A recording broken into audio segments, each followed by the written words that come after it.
Olá, sambistas, sejam bem-vindos a mais um vídeo do nosso canal, na nossa série Sambistas do Enem.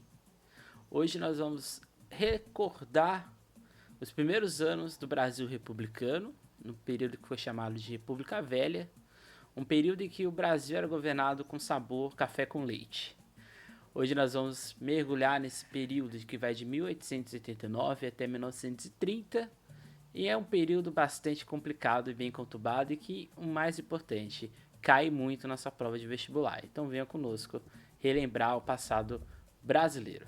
Brasil, Brasil, testemunhei o seu destino neste teu chão divino da colônia à república. Eu sou o rei da exportação, brilhando no seu coração. O café chega no Brasil através de palheta, lá no Pará, e depois, aí sim, ele vai disseminar toda a cultura cafeeira ao redor do Brasil. Isso lá por volta do século XIX. Então a gente está na transição do período colonial para o período republicano. O café ele vai começar aqui já na região sudeste, na região de Vassouras, no que seria hoje o Vale do Paraíba do Rio de Janeiro. E dali ele vai se expandir pelo oeste paulista, pelo leste paulista, depois ele vai indo em direção ao oeste paulista até chegar no Paraná. O fato é que o café ele vai não só no Brasil desempenhar um papel bom, né, de qualidade, mas ele vai ser muito, mas muito cobiçado ao redor do mundo, porque o Brasil, além de essa região, né, do Vale do Paraíba, vai ser uma região que vai atrair os olhos, né, não só na qualidade, mas também do que é produzido internamente. Primeiramente, o café ele é feito com a mão de obra escrava, dentro daquela ideia da plantation, da monocultura. Só que com o tempo, o café ele vai tendo um grande problema. Era muito custoso você manter um negro no Brasil em condição de escravidão já no século XIX, ali por volta de 1840, 1850. Quando é findado o tráfico negreiro, aí esse processo se torna muito mais que custoso, ele se torna impossível. Então assim vão começar as primeiras levas de imigrantes, ou seja, a imigração vai ter um papel fundamental na disseminação do café ao redor dali da região do Rio de Janeiro, mas principalmente do estado de São Paulo. O que é importante a gente saber? O que é importante saber é que o café ele vai ser não um motivo, vamos dizer assim, para o processo de proclamação da República, mas as atividades produtivas do café é o que faz com que essa elite agrária assuma um ideal republicano e assuma um ideal abolicionista. Então, essa elite cafeeira, ela vai ser um motor de todo o processo político brasileiro já no final do Império. Então, isso é muito importante, é importante a gente ter em mente. Porque agora é essa elite econômica que vai começar a tomar as decisões políticas, os rumos do Brasil, já ali no finalzinho do Império. O Eldorado de magia, amor, teu amor como de braços abertos, recepciona o universo, serve de berço pra cultura, os imigrantes, trazem lembranças da terra natal. Bem, como a gente acabou de ver, não só no Samba da Mocidade Alegre, mas que eu também acabei de falar para vocês, o processo de imigração é fundamental para a constituição do café como produto ativo econômico dentro do Brasil. Pois bem, a maioria desses imigrantes vão vir do Porto de Santos, a maioria deles da região europeia, então aqui a gente está falando de espanhóis, a gente está falando de portugueses, a gente está falando de italianos e de outros povos, mas o grosso mesmo são esses três. Além disso, a gente também está falando de um aspecto essencial, que é essa manutenção, essa troca, se assim podemos dizer, do negro em condição de escravidão para o branco em condição de um trabalho, entre aspas, assalariado. Pois bem, como o Samba da Mocidade bem diz, a maioria desses imigrantes vem para o Brasil em condição de tentar mudar a sua vida. Por isso que São Paulo é vista como Eldorado. E a São Paulo, e até mesmo o Estado, ele é visto como um estado de imigração de braços abertos, que recepciona o universo, né? Então, ou seja, essa imigração, ela não vai só alterar, e acho que esse é o essencial que vocês também têm que saber.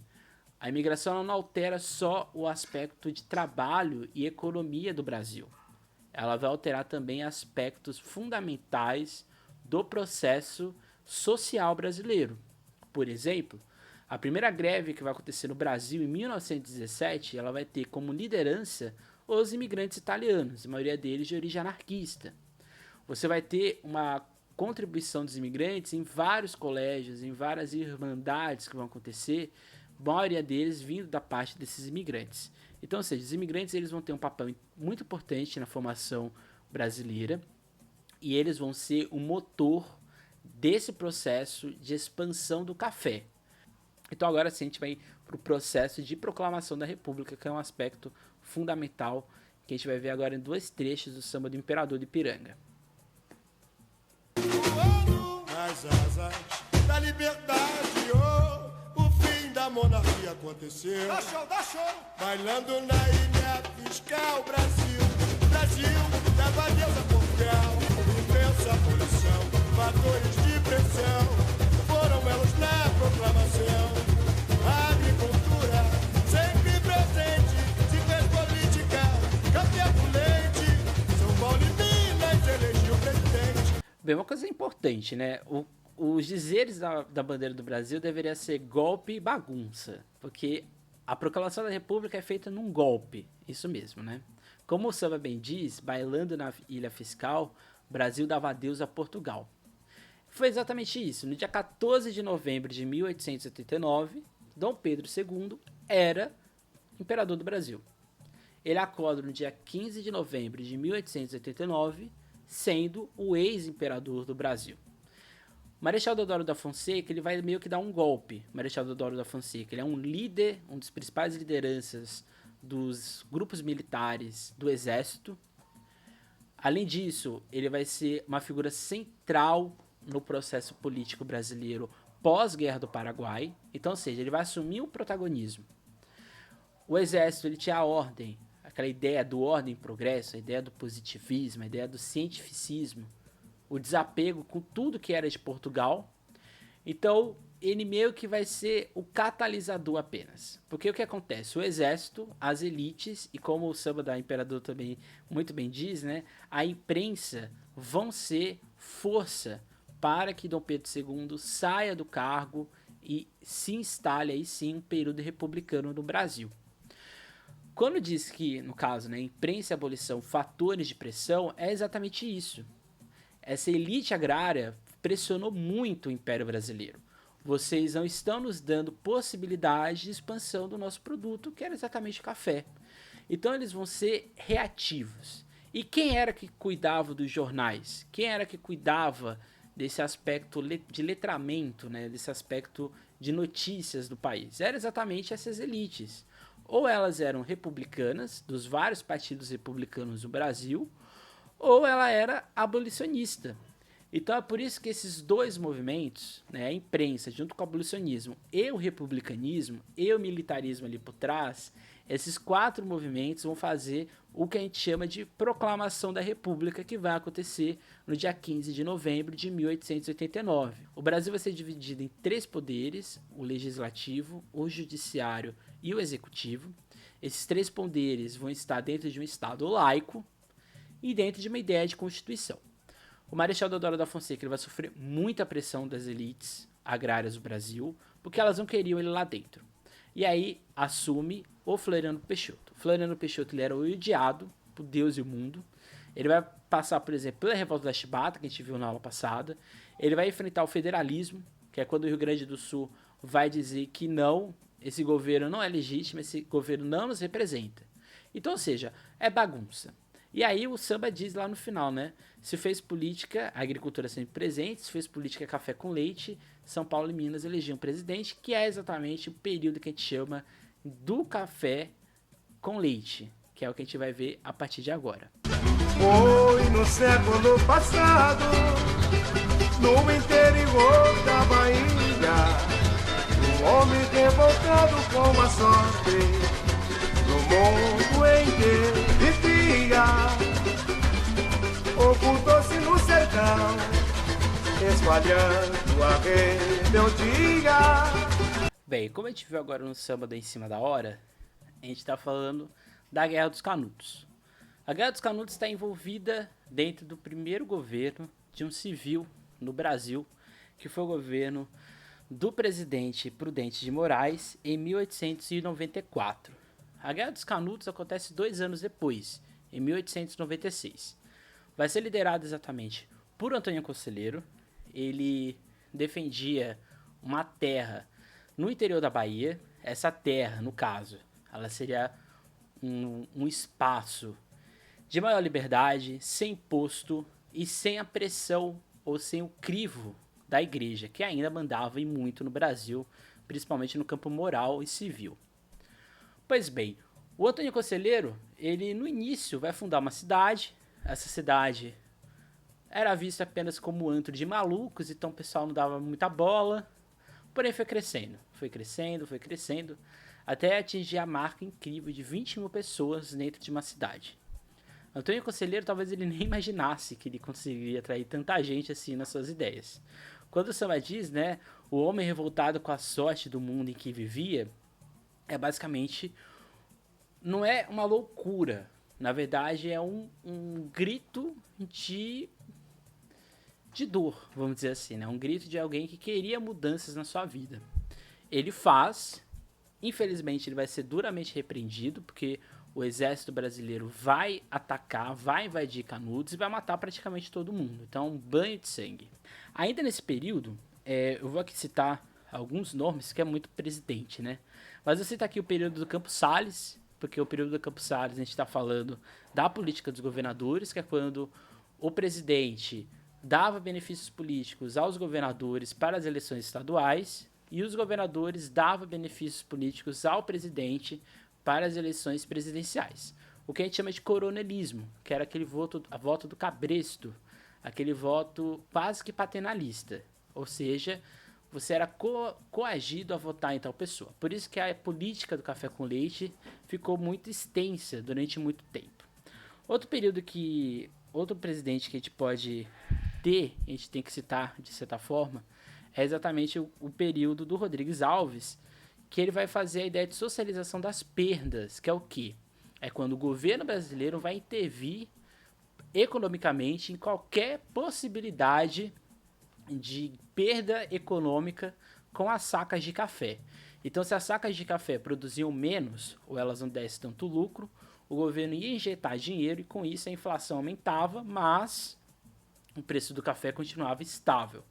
Então, esse primeiro período da República com esses presidentes civis, com Campos Salles, Prudente de Moraes, Rodrigues Alves, a gente está falando exatamente de um período muito, mas muito conturbado. E ele vai ter o seu auge em 1904, porque vai estourar no Brasil uma das coisas mais bizarras do mundo, que é a revolta da vacina, que a gente vai ver agora no samba do bloco Discípulos de Oswaldo Cruz. A República impõe o bota abaixo do prefeito Pereira Passos. A revolta da vacina se arrastando em cada esquina. Do caos surgiu a luz. Bem, 2 momentos são importantes para o que a gente chama de revolta das vacinas. O primeiro deles vai acontecer com o processo de reurbanização da cidade do Rio de Janeiro pelo prefeito Pereira Passos. O Pereira Passos ele vai ser incentivado pelo presidente Rodrigues Alves a iniciar um processo grande de nova cara para o Rio de Janeiro. Então o Rio de Janeiro tinha muito cortiço, ou seja, tinha muita gente pobre ali andando naquele período. De certa forma, esses cortiços, eles eram uma proliferação de doenças, seja febre amarela, tuberculose, varíola, entre as coisas mais. Então, o que acontecia? Essa tentativa de reurbanização era nada mais nada menos que uma sanitarização. Era uma medida sanitária, essa era a grande verdade. Pois bem, a gente vai ter então um período muito complexo, porque a vacinação de varíola no Brasil ela já era obrigatória desde 1837. Porém, ela não se fazia eficaz. Em 1904, o Rio de Janeiro vai passar por um surto de varíola. E então, cientista na época, Oswaldo Cruz, que é um dos pais do Instituto Fiocruz, inclusive no Rio de Janeiro, ele vai dizer o seguinte: ou o governo cria medidas mais pesadas para a população, ou a gente vai ter uma medida irreparável. O governo ele vai estabelecer o seguinte: você só pode ter carteira de trabalho, você só pode ter direito a matricular em escolas, ter certidão de nascimento, ou seja, ter documentos, ser um cidadão, se você tiver um comprovante de que você foi vacinado. A população do Rio de Janeiro ficou revoltada, não só no Rio de Janeiro, mas ao redor do Brasil, mas principalmente da capital, ficou revoltada. Como assim a gente vai ter que ser obrigado a vacinar? A gente não sabe o que vacina é essa, a gente sabe da onde está vindo isso. Então aí surge a nossa o epicentro do brasileiro de ser contra a vacina, né? Infelizmente é desse período que a gente está ali até hoje.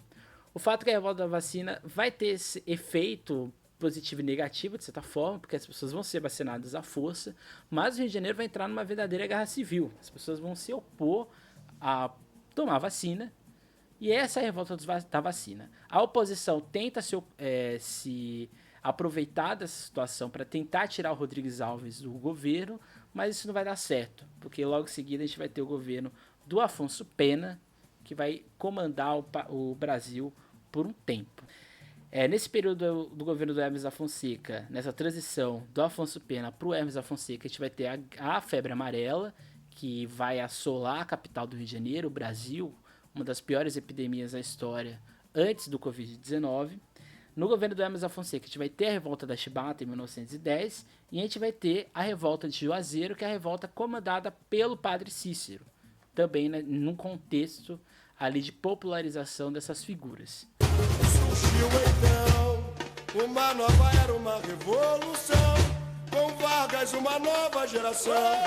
Fluido proletário carreando a nação, enfrentou o adversário, fez o verbo seu canhão, sonho de pedir coragem, tiro de paixão. Como o Samba da Grande Rio bem expressa, um movimento que acontece e vai desencadear toda uma crise política em 1930 é exatamente o tenentismo. O tenentismo ele é oriundo dentro do governo do Epitácio Pessoa.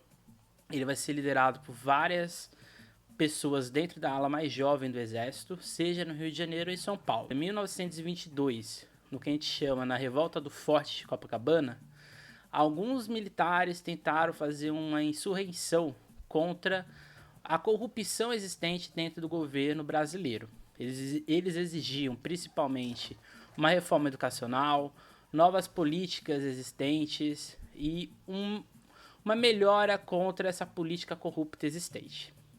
No caso, o Forte de Copacabana vai ocasionar várias mortes, o movimento não dá certo, mas é o movimento de São Paulo que vai gerar frutos. O movimento de São Paulo ele vai ser liderado pelo Luiz Carlos Prestes na chamada Revolução Paulista de 1924.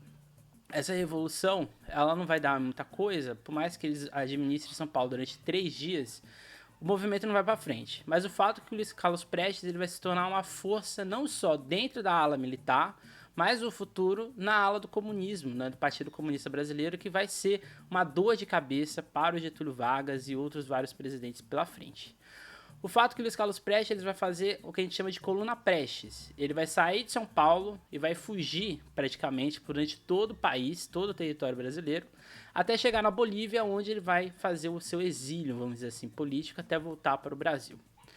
O fato é que a coluna Prestes e esse tenentismo vai gerar exatamente uma rusga dentro do governo e dentro da sociedade civil brasileira. Com a crise do tenentismo, né, com todo esse movimento que aconteceu com a coluna Prestes também, as eleições que vão acontecer para 1930, elas vão ser totalmente, 1929 para 30, elas vão ser duramente afetadas pela crise de 29. A crise de 29 acontece nos Estados Unidos, mas ela vai se espalhar ao redor do mundo.